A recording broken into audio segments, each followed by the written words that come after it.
Satnam. We are going through very interesting times the last few weeks, and the skies are sending us many, I would say, transforming and inspiring information. For many astrologers is the entry into the Aquarian age.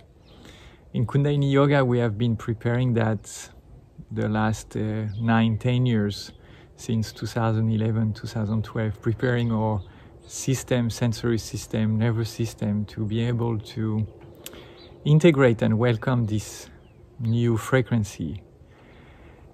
And somehow we give some hope that we can be supported on that path, that we can rely on something which is outside of us to be able to make this jump. It's like a quantic jump.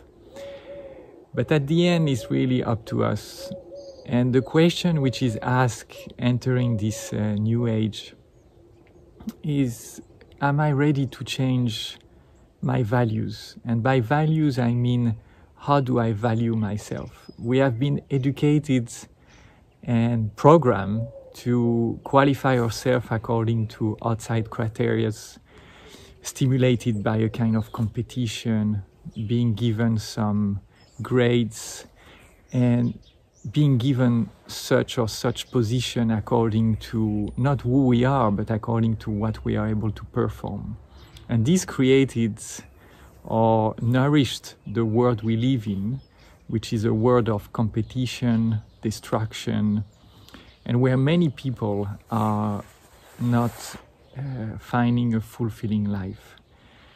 But this is happening inside us. It's a war which is not outside, which is inside. Am I able to accept completely who am I without trying to find or to construct a better version of me? And this is happening in the spirituality and very much in Kundalini Yoga as well. When you see how Kundalini Yoga is promoted, it's a lot about becoming a better version of who we are. But personally, I don't feel this is the call of what's happening now. The call of what's happening now is, can I change values and start to value myself for who I am deeply? And there is nothing to change.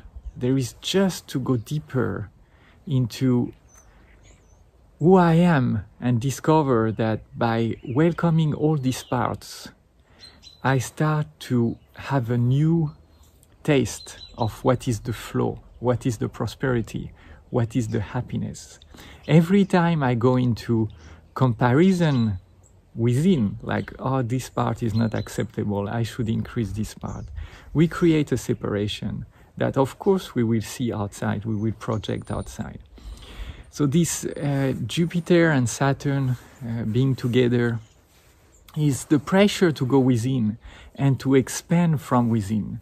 And if we don't do this job, if we don't clear out what are the deepest structure at the subconscious level on which we build our personality, who we think we are, our identity, then we will expand from a corrupted self, which we call the hidden self, and our expansion, which will just be there to show us this corruption. So this time, Steiner is calling this time the 12 holy nights, started the evening of Christmas on the 24th.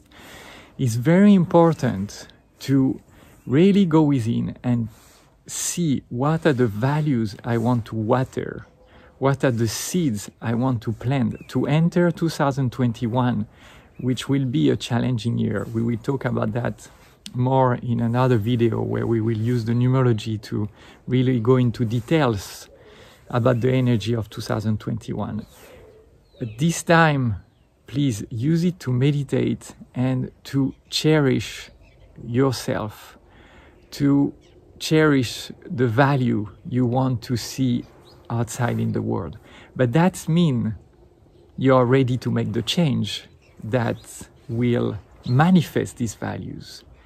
And there will be some sadness, there will be some grief, because when we change frequency or when we become aware of different plans we are living in and realizing that there is not so much integrity, that there is me in my family, there is me as a spiritual being, there is me at my work, all this me needs to come together, and of course will induce change in your life, will induce different action that will have different impact.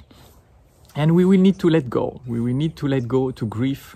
There will be sadness and there will be joy. We have to be ready to welcome all this emotion, but it's the inner work. The planets are here to push us towards a direction, but at the end it's up to you. So practice, meditate, love yourself, cherish yourself, and implant new values that are connected to your soul, to your heart, and to really what you feel within.